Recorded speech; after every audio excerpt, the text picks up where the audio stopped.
የኤርትራ ጦር ድንበር ጥሶ ገብቷል። የኤርትራ ወረራ። ኤርትራ ኢትዮጵያን እንደወረረች የኢትዮጵያ ውጭ ጉዳይ ሚኒስትር ለኤርትራቸው በሰጠው መግለጫ አሳውቋል። ከዚህ በተጨማሪም የኢትዮጵያ መንግስት በአሰብ ጉዳይ ድርድር ለማድረግ ዝግጁ ነኝ ብሏል። የኢትዮጵያ መንግስት በአሁኑ ሰዓት ኤርትራን የጠየቀውና የከሰሰው ጉዳይ በሶስት ጉዳዮች ነው። የኢትዮጵያ ውጭ ጉዳይ ሚኒስቴር ጥር 30 ቀን 2018 ዓ.ም ለኤርትራ መንግስት በጻፈው ደብዳቤ የኤርትራ ሰራዊት በሰሜን ምስራቅ በኩል የኢትዮጵያን ሉዓላዊ ግዛት ጥሶ መግባቱን ገልጿል። ድርጊቱን ፍጹም ወረራ በማለት የገለጸው ሚኒስትሩ ኤርትራ ወታደሮቿን በአስቸኳይ እንድታስወጣ ጠይቋል። በተጨማሪም ኤርትራ በስም ያልተጠቀሱ ነገር ግን ፋኖና ህወሓት እንደሆኑ የሚገመቱ አማጺ ቡድኖችን በወታደራዊ ቁሳቁስ ትረዳለች ሲል ወንጅሏል። ኢትዮጵያ ውጥረቱን በሰላማዊ መንገድ ለመፍታት ፍላጎት እንዳላት የገለጸች ሲሆን ኤርትራ ወታደሮቿን የምታስወጣ ከሆነ በሚከተሉት ጉዳዮች ላይ ከኤርትራ ጋር ለመደራደር ዝግጁ መሆኗን ገልጻለች። አንደኛ፣ የባህር በር ጉዳይ፣ በአሰብ ወደብ በኩል ስላለው የባህር መዳረሻ። ሁለተኛ፣ የጋራ ጥቅም፣ ሌሎች አጠቃላይ ሁለቱን ሀገራት ግንኙነት የሚመለከቱ ጉዳዮች። ደብዳቤ በውጭ ጉዳይ ሚኒስትር ዶክተር ጌዲዮን ጢሞቴዎስ የተጻፈ መሆኑ የተረጋገጠ ነው። ዶክተር ጌዲዮን ጢሞቴዎስ ከዚህ በፊት በአሰብ ጉዳይ ለኤርትራ መንግስትም ማሳሰቢያ ሰጥተዋል። ዶክተር ጌዲዮን ኢትዮጵያ ከኤርትራ መገንጠል በፊትና በኋላ በአሰብ ወደብ ላይ ባፈሰሰችው ከፍተኛ ሀብት ምክንያት አሰብ በፌዴራል መንግስት በዋነኝነት ቅድሚያ የሚሰጠው ጉዳይ እንደሆነ መግለጻቸውም ተዘግቧል።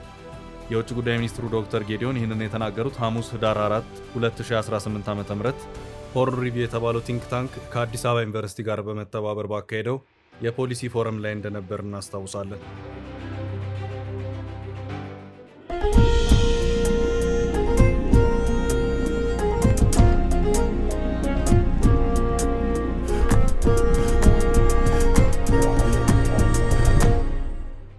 ዶክተር ጌዲዮን አምባሳደሮችን ጨምሮ የተለያዩ ሀገራት ዲፕሎማቶች በታደሙበት በዚህ መድረክ ላይ በአፍሪካ ቀንድ የታዩ ሰሞነኛ ሁኔታዎችን በተመለከተ የኢትዮጵያ መንግስትን ፖሊሲና ምልከታ አቅርበዋል።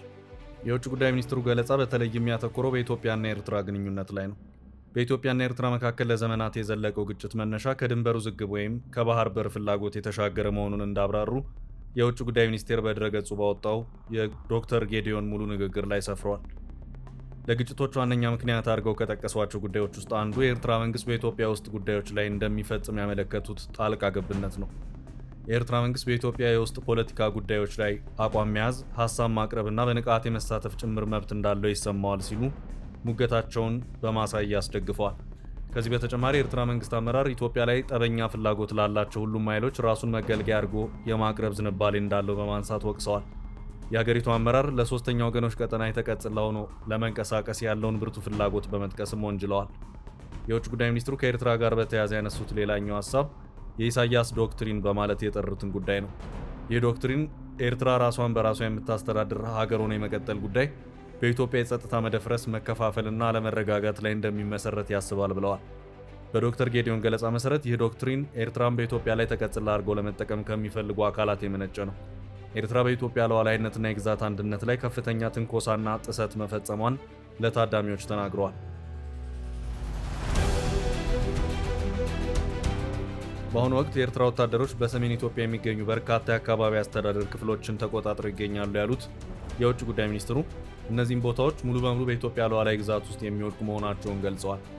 በተጨማሪም የኤርትራ መንግስት በመንግስት ላይ መሳሪያ ላነሱ ቡድኖች የቁሳቁስ ድጋፍ በማቅረብ በኢትዮጵያ ውስጣዊ ጉዳይ ጣልቃ እየገባ መሆኑን በማንሳት ወንጅለዋል።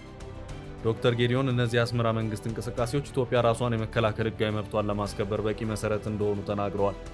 ይህም ቢሆን ግን መንግስት በጉዳዩ ላይ እርምጃ ከመውሰድ እንደታቀበ አክለዋል። ኢትዮጵያ በሉዓላዊነቷና በግዛት አንድነቷ ላይ ከፍተኛ ትንኮሳና ጥሰት እየተፈጸመባት ቢሆንም ራሷን የመከላከል ህጋዊ መብቷን ተግባራዊ ከማድረግ በመታቀብ ላይ ነች ሲሉ መንግስት ወስዶታል ያሉትን አቋም አብራርተዋል። ይህን ያጸፋ ምላሽ ከመስጠት የመታቀብ አቋም ሁሌም የሚቀጥልና ገደብ የለሽ ተደርጎ መወሰድ እንደሌለበት አሳስበዋል። የኢትዮጵያ መንግስት በዚህ ፖሊሲው የሚጸናው እስከሚችለው ድረስ ብቻ መሆኑን አስገንዝበዋል። የቀጠለው የኤርትራ ጠብጫሪነትና ትንኮሳ ከዚህ በላይ መታቀብን ይበልጥ አስቸጋሪ እያደረገው ነው ብለዋል። የኢትዮጵያ መንግስት ከዚህ በተጨማሪም ኤርትራን በተባበሩት መንግስታት ድርጅት በኩል ከሷታል። በዚህ በያዝነው 2018 ዓመት መጀመሪያ መስከረም ወር መገባደጃ ላይ የኢትዮጵያ ውጭ ጉዳይ ሚኒስቴር ለተባበሩት መንግስታት ድርጅት ዋና ጸሐፊ አንቶኒዮ ጉቴሬስ በጻፈው ደብዳቤ የኤርትራ መንግስትና ህዝባዊ ወያነ ሓርነት ትግራይ ህወሓት ጽምዶ በሚል ጥምረት ኢትዮጵያ ላይ ጦርነት ለመክፈት እየሰሩ ነው ሲል ከሷል። በጥር ወር መጀመሪያ ላይ ደግሞ የኢትዮጵያ ፌዴራል ፖሊስ የኤርትራ መንግስት ከኢትዮጵያ ውስጥ ባንዳዎችና ታሪካዊ ጠላቶች ጋር በማበር በትግራዩ ህወሓት በኩል የተላኩ ያላቸውን ከ56,000 በላይ የተለያዩ የጦር መሳሪያ ጥይቶችን በቁጥጥር ስር መዋሉን አስታውቋል። በዚህ ክስ ላይ የተነሱት የህወሓት ታጋይና ጀነራል ምግበይ እንደሆኑም የቅርብ ጊዜ ትውስታችን ነው። ኢትዮጵያ ጎረቤት ሀገር የኤርትራ መንግስት በአማራ ክልል ለሚንቀሳቀሱት የፋኖ ታጣቂዎች የተለያዩ አይነት የጦር መሳሪያ ጥይቶችን እየሰጠ ነው ስትል በተደጋጋሚ ከሳለች። ባለፈው ዓመት ሐምሌ ወር እንዲሁ የኤርትራ ጦር በኢትዮጵያ ድንበር ያሉ አካባቢዎችን ተቆጣጥረው እንደሚገኙና የከፉ ጥሰቶች መፈጸም መቀጠላቸውን ሪፖርቶች እየወጡ እንደሆነ ኢትዮጵያ ለተባበሩት መንግስታት ድርጅት መግለጹ አይዘነጋም። በተባበሩት መንግስታት ድርጅት የኢትዮጵያ ተወካይ አምባሳደር ጸጋብ ክበበው የከፉ የሰብአዊ መብት ጥሰቶች በድንበር አካባቢዎች እንደሚፈጸሙ ሪፖርቶች መውጣታቸውን ቀጥለዋል ሲሉ ነበር በወቅቱ የተናገሩት። አሁን ደግሞ ኤርትራ ወረራ እንደፈጸመች የኢትዮጵያ መንግስት ባወጣው መግለጫ አሳውቋል። ኤርትራ የኢትዮጵያን ድንበር በመጣስ ወረራ ያለችውን ጥቃት መፈጸሟን በውጭ ጉዳይ ሚኒስቴር በኩል ለኤርትራ በይፋ ደብዳቤ አሳውቃለች። በዚህም የኤርትራ መንግስት በኢትዮጵያ ውስጥ ለሚገኙ የተለያዩ ታጣቂ ቡድኖች በቀጥታ የቁሳቁስ ድጋፍ ሲያደርግ ቆይቷል። ባለፉት ቀናት ያለው ሁኔታ የኤርትራ መንግስት ሌላ ግጭት እንዲቀሰቀስ የሚያመለክቱ ናቸው።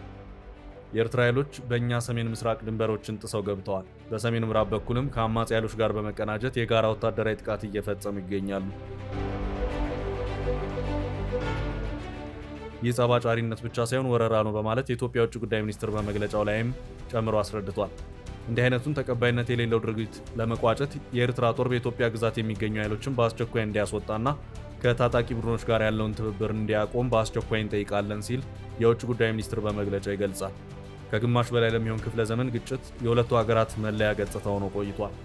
ይህ አይነቱን የጦርነት አዙሪትና አለመተማመን በውይይትና በዲፕሎማሲያዊ ተሳትፎ ማስወገድ ይገባል ብለን እናምናለን ያለው የውጭ ጉዳይ ሚኒስትር ለኢትዮጵያ ሉዓላዊነትና የግዛት አንድነት ፍላጎታችን አዎንታዊ ምላሽ ካገኘን የኢትዮጵያ መንግስት የባህር በር ጉዳዮችንና በአሰብ በኩል የቀይ ባህር አቅርቦትን ጨምሮ በጋራ ጥቅሞቻችን ላይ በጥሩ መተማመን ለመነጋገር ፍላጎት አለው ብለዋል። በጋራ መከባበርና ትብብር ግንኙነታችንን በማሳደግ ብዙ የጋራ የሆኑ ጉዳዮች ያሏቸውን የሁለቱን ሀገራት ህዝቦች አዲስ የሰላምና የብልጽግና ዘመን ማምጣት እንችላለን ብላለች። የኢትዮጵያ ኤታማዦር ሹም የሆኑት ፊልድ ማርሻል ብርሃኑ ከ5 ዓመት በፊት በትግራይ ውስጥ በነበረው የአገሪቱ ጦር ሰሜን ዕዝ ላይ የተፈጸመውን ጥቃት ለመዘከር ሰኞ ጥቅምት 24 2018 ዓ.ም በተካሄደ መድረክ ላይ ባደረጉት ንግግር ሻዕቢያ ህወሓትን እያገዘ ነው በማለት መክሰሳቸው ይታወሳል።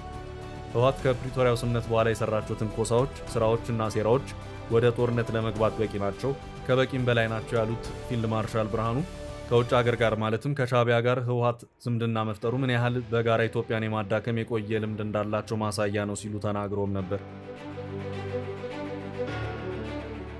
ለዚህም ጽምዶ የተባለ ቡድን ማቋቋምን፣ ተፈናቃዮችን ወደ ቀያቸው እንዲመለሱ አለመፍቀድን፣ ሰራዊት ማሰልጠንን እንዲሁም በአማራ ክልል ለሚንቀሳቀሰው ታጣቂ ቡድን ፋኖ ድጋፍ ማድረግን በምሳሌነት ዘርዝረዋል።